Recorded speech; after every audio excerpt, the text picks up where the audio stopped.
सुरुवातीलाच कांदा उत्पादकांसाठी मोठी बातमी, कारण काढणी पश्चात कांदा आता 3 महिने टिकणार आहे. पारंपरिक खरीप वाणांच्या तुलनेत या वाणाची जी टिकवण क्षमता आहे ती जास्त आहे. राष्ट्रीय फलोत्पादन संशोधन आणि विकास प्रतिष्ठान म्हणजेच NHRDFनं कांद्याचं हे नवं वाण विकसित केलंय. नाशिक जिल्ह्यातल्या निफाडच्या चितेगाव संशोधन केंद्रावर देखील या वाणाच्या प्रायोगिक तत्वावर लागवड करण्यात आली होती. अद्याप कायदेशीर प्रक्रिया सुरू असल्यानं हे वाण बाजारात येण्यासाठी काही कालावधी लागणार आहे. हा कांदा आता 3 महिने टिकणार आहे. बघा, पारंपरिक खरीप वाणांच्या तुलनेत हे कांद्याचं वाण जास्त टिकणार. काढणी पश्चात 3 महिने टिकवण क्षमता असणार. 7 ते 8 वर्षांपासून नव्या वाणावर संशोधन सुरू होतं. जमिनीतील जास्तीच्या ओल्याव्याशी जुळून घेण्याची देखील क्षमता आहे.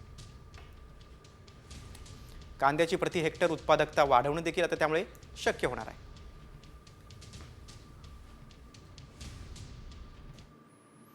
पुढची बातमी आता अकोल्यातल्या शेतकऱ्यांच्या जीवघेण्या प्रवासाची.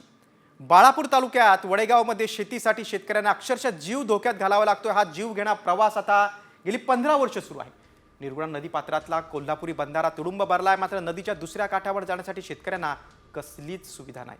थर्माकोल शीट्स आणि बांबूपासून नाव तयार करून गावकऱ्यांनी जुगाड केलाय खरा, मात्र हा जुगाड धोकादायक आहे.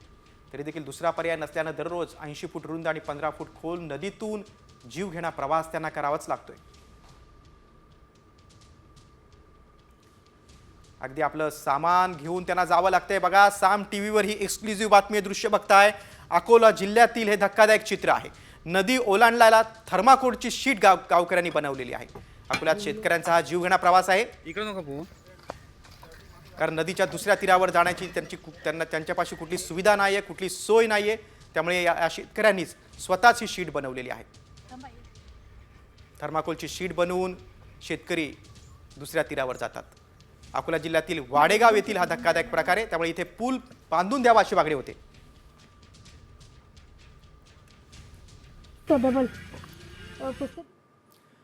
अकोला जिल्ह्यातल्या बातमीनंतर आता राज्यभरातल्या आणखी काय घडामोडींचा आपण वेगवान आढावा घेऊया 36 जिल्हे 36 रिपोर्टरमधून.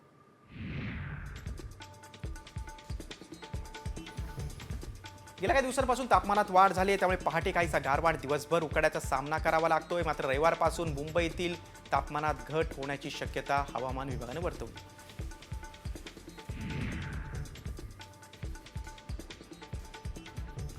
राज्यात थंडीचा जोर आता ओसरायला लागला आहे. ढगाळ हवामानामुळे राज्यात गारठा कमी झाला आहे. तापमानात वाढ होत असल्यानं अनेक ठिकाणी पारा 10 अंशांच्या वर गेलाय. उत्तर कोकण, उत्तर महाराष्ट्र आणि मराठवाड्याच्या काही भागात अंशतः ढगाळ हवामानासह किमान तापमानात वाढ कायम राहण्याची शक्यता आहे.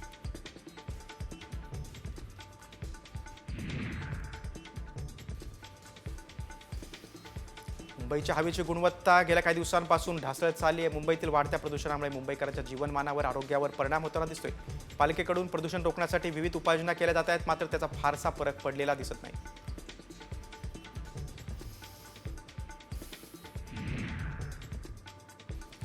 पुण्याच्या नरे गावात महावितरणच्या तारांमधून शॉर्ट सर्किटमुळे गवताच्या 3 गंजी जळून खाक झाल्या. जनावरांसाठी जमून ठेवलेला चारा जळाल्यानं मोठं नुकसान झाले. नुकसानग्रस्त शेतकऱ्याला योग्य ती भरपाई दिली जाईल असं आश्वासन महावितरण अधिकाऱ्यांनी दिले.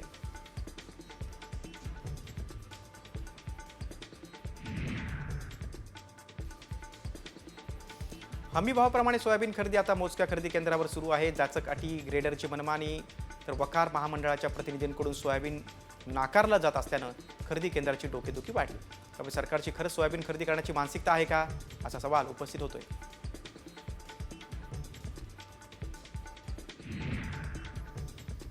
संक्रांतीच्या निमित्तानं बाजारात विविध भाज्या विक्रीसाठी दाखल झाल्या आहेत. भोगी असल्यानं त्यासाठी लागणाऱ्या भाज्यांची किरकोळ बाजारासह शहरातील अन्य भाजी मंडईत आवक वाढली. मागणीमुळे भावातही काहीशी वाढ झाली. प्रत्येक भाजी आता 15 ते 35 रुपये किलोने विकली जाते. मकर संक्रांत आणि शाकंभरी पौर्णिमेच्या निमित्तानं पंढरपूर बाजारात दुर्मिळ आयुर्वेदिक महत्त्व असलेल्या 60 प्रकारच्या भाज्या दिसत आहेत. पौर्णिमेला शाकंभरी देवीला 60 भाज्यांचा नैवेद्य दाखवण्याची परंपरा आजही जपली जाते.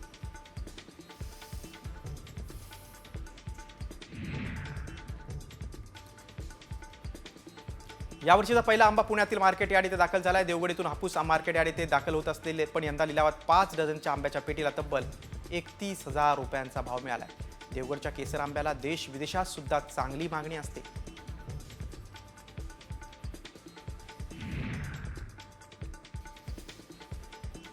पुण्यात एम्प्रेस गार्डन येथे 24 जानेवारीपासून फुलांचं प्रदर्शन भरणार आहे. Agree horticulture society of western इंडियाच्या वतीनं दरवर्षी जानेवारीमध्ये एम्प्रेस गार्डनमध्ये पुष्प प्रदर्शन आयोजित केलं जातं.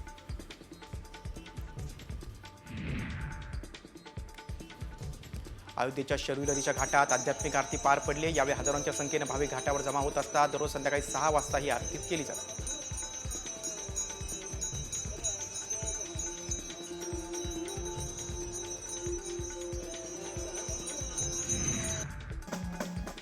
पुण्याच्या इंदापुरात जिजाऊ जन्मोत्सव सोहळा साजरा करण्यात येतोय. जन्मोत्सव सोहळ्याचं हे 10वं वर्ष आहे. छत्रपती शिवाजी महाराजांचे सरदार कान्होजी जेधे यांच्या तलवारीची आय कॉलेजच्या प्रांगणात पालखीतून मिरवणूक काढण्यात आली. माजी सहकार मंत्री हर्षवर्धन पाटील या पालखीचे भुई झाले होते.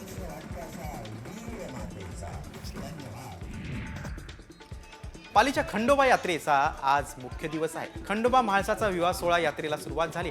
पहाटेपासूनच नदीच्या वाळवंटात भाविक भक्तांकडून आपल्या घरच्या देवांची पूजा मांडून जागरण गोंधळ घातला जातोय. भाविकांना उत्स्फूर्त प्रतिसाद लाभतो.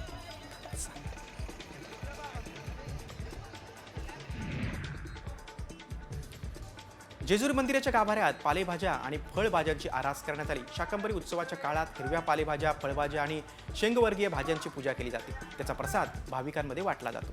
त्यासाठी साधारण 300 किलो पालेभाज्या, फळभाज्या वापरण्यात आल्या.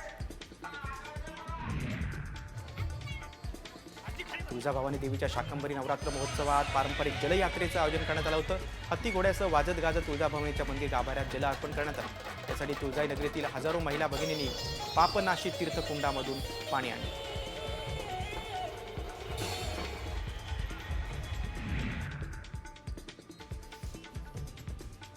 चंद्रपूर शहरातील प्रसिद्ध तिरुपती बालाजी मंदिरात सशस्त्र दरोडा पडलाय. 7 दरोडेखोरांनी बंदुकीच्या धाकावर चौकीदाराला एका खोलीत बांधून ठेवलं.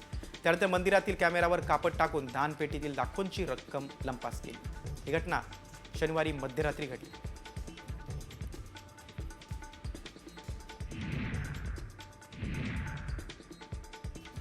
सांगलीच्या मिरज तालुक्यातल्या मंदिरावर चोरट्यांचा डल्ला सुरूच आहे. लक्ष्मीवाडीमध्ये महालक्ष्मी मंदिरामध्ये चोरट्यांनी देवीच्या सोन्या चांदीच्या दागिन्यांसह दानपेटी लंपास केली.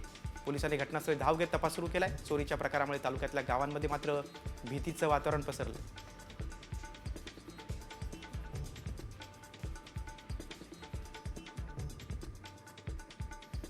उत्तर प्रदेशच्या प्रयागराजमधील महाकुंभमेळा ॲपलचे सहसंस्थापक स्टीव्ह जॉब्स यांच्या पत्नी लॉरेन पॉवल सहभागी होणार आहेत. 2 आठवडे लॉरेन या प्रयागराज येथे साधू महंतांच्या संगतीत राहणार आहे. लॉरेन पॉवेल 13 जानेवारी ते 29 जानेवारीपर्यंत कुंभमेळ्यात सहभागी होतील.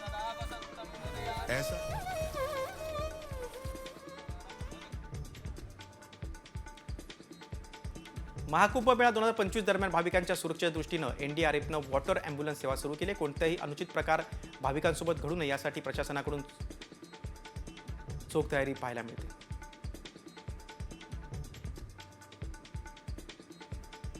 उत्तर प्रदेशच्या प्रयागराजमध्ये उद्यापासून महाकुंभमेळ्याला सुरुवात होणार आहे. या कुंभमेळ्यासाठी देशभरातून साधू संत दाखल झालेत. दर 12 वर्षांनी एकदा महाकुंभ आयोजित केला जातो. महाशिवरात्रीला म्हणजे 26 फेब्रुवारीला महाकुंभ संपणार.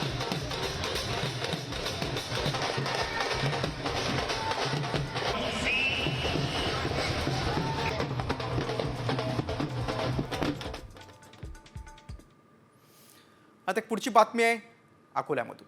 अंगणवाडीतल्या अन्नामध्ये आळ्या सापडल्याचे प्रकार नित्याचेच असताना आता आणखीन एक गंभीर आणि चिंतादायक अशी बातमी समोर येते. अकोल्यातल्या एका अंगणवाडीत कॅल्शियम व्हिटॅमिनच्या गोळ्यातून चक्क स्टेपलरची पिन निघाली. गोळी अर्धीच सेवन करायची असल्यानं ती मध्येच तोडली असता त्यात पिन सापडली. पिंजरच्या वैद्यकीय अधिकाऱ्यांकडे या संदर्भात आता तक्रार करण्यात आलेली आहे. अकोल्यातल्या अंगणवाडीतला हा धक्कादायक प्रकार आहे. चक्क गोळ्यामध्ये स्टेपलरची पिन आहे. कॅल्शियम गोळी ती स्टेपलरची पिन आढळली आहे. याची तक्रार आता वैद्यकीय अधिकाऱ्यांकडे करण्यात आलेली आहे. कॅल्शियमची ही गोळी आहे जी विद्यार्थ्यांना दिली जाते. आपण दृश्यामध्ये देखील बघू शकतो. गोळी अर्धी तोडल्यानंतर त्यामध्ये ही स्टेपलरची पिन अडकलेली दिसते.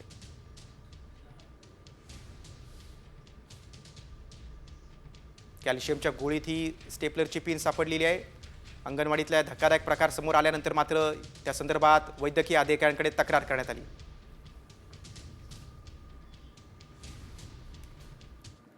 पुढची बातमी आता मुंबईतून. उपमुख्यमंत्री अजित पवार यांच्या बनावट सहीचा वापर करून स्वतःला त्यांचा विशेष कार्यकारी अधिकारी असल्याचं सांगणाऱ्या एका ठगाला पोलिसांनी अटक केली. मलबार हिल पोलिसांनी कारवाई केली. प्रवीण साठे असं त्याचं नाव आहे.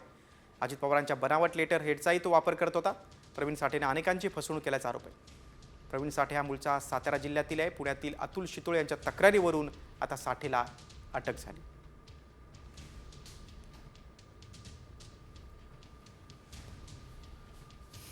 अजित पवारांच्या बनावट सहीचा वापर करण्यात आलेला आहे.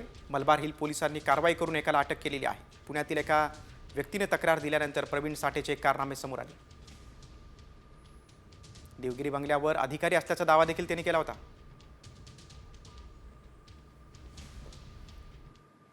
राज्यभरातल्या आणखी काय घडामोडींचा आपण वेगवान आढावा घेऊया 36 जिल्हे 36 रिपोर्टरमध्ये.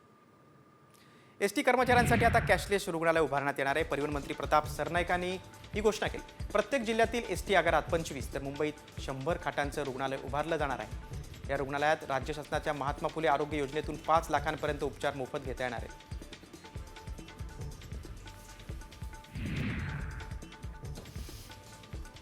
कोल्हापुरातील विशाल गडावरील उरसाला प्रशासनानं बंदी घातल्यानंतर गडाच्या परिसरात पोलिसांनी बंदोबस्त वाढवला. कोणालाही कायदा आणि सुव्यवस्थेचा प्रश्न निर्माण होऊ नये म्हणून कोल्हापूर पोलिसांनी खबरदारी घेतली आहे. पर्यटकांना सकाळी 10 वाजल्यापासून गडावर तपासणी करून सोडलं जातं.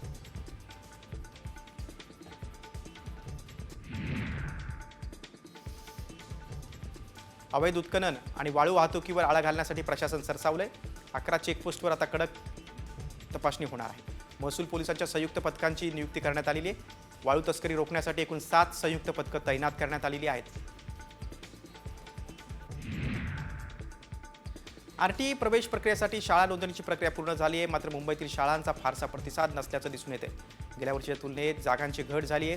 327 शाळांमधून फक्त 6000 जागांची नोंदणी झाली.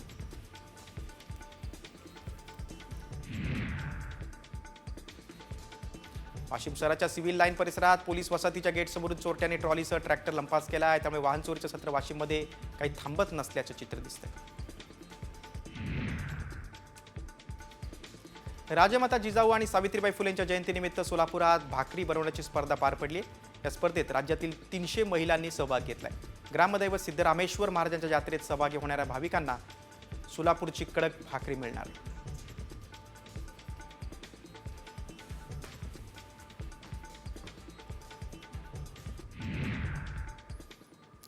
पुढची बातमी आता ठाण्यातून. उपमुख्यमंत्री एकनाथ शिंदे आज ड्रायव्हिंगच्या मोडमध्ये दिसले. कारण एकनाथ शिंदेंच्या हस्ते ऑटोफेस्ट 2025चं उद्घाटन करण्यात आलं आणि यावेळी त्यांनी विंटेज कार चालवली. त्यानंतर मग स्पोर्ट्स बाईक चालवण्याचा आनंद देखील त्याने लुटला.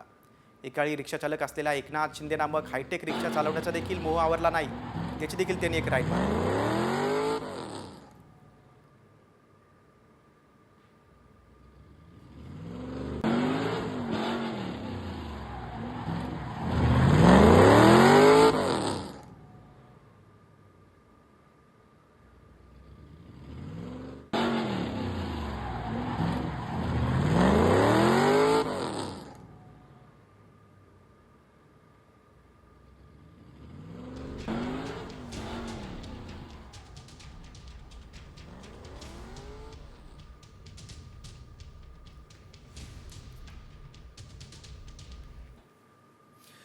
आपण ठाण्यातल्या बातमीनंतर आता व्हायरल सत्य रिपोर्ट करूया. तुम्ही नकली रंगाच्या भाज्या खाताय का?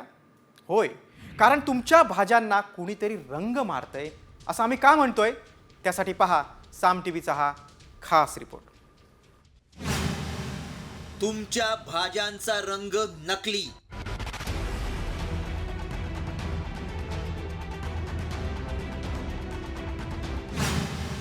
नकली रंगांमुळे तुमचं आरोग्य धोक्यात.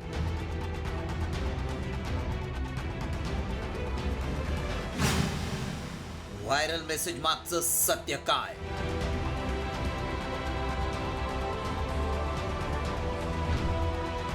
तुम्ही खात असलेल्या भाज्यांना कोण रंग लावतोय?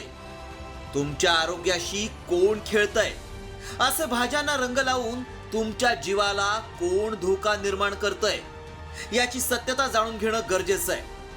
भाज्या हे सगळेच खातात, त्यामुळे हे खरं आहे का हे जाणून घेण्यासाठी मेसेजमध्ये काय दावा केलाय पाहूयात. तुमच्या हिरव्या भाज्यांमध्ये मॅलाकाइट ग्रीनची भेसळ होतीये. भाज्या ताज्या दिसण्यासाठी रंगांचा वापर केला जातो. हा घातक रंग तुमच्या पोटात गेला तर गंभीर आजार होऊ शकतात. हा दावा अतिशय गंभीर आहे. त्यामुळे आमच्या व्हायरल सत्य टीमनं याची पडताळणी सुरू केली. त्यावेळी आम्हाला FSSAI नं एक व्हिडिओ शेअर केल्याचं आढळून आलं. त्यावेळी त्यांनी भाज्यांना लावलेला रंग कसा ओळखायचा हे दाखवलं. Take a cotton piece soaked in liquid paraffin. Rub or dab the outer green surface of a small part of the lady finger. No color change observed on the cotton. The cotton piece turns green.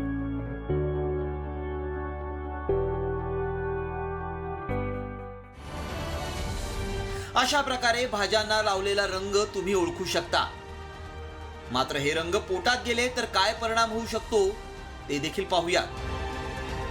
की धुतलंय आणि त्याच्यामध्ये पूर्ण रंग राहिलाय, त्याचा अर्थ असा आहे की त्याला रंग लावला गेला आहे.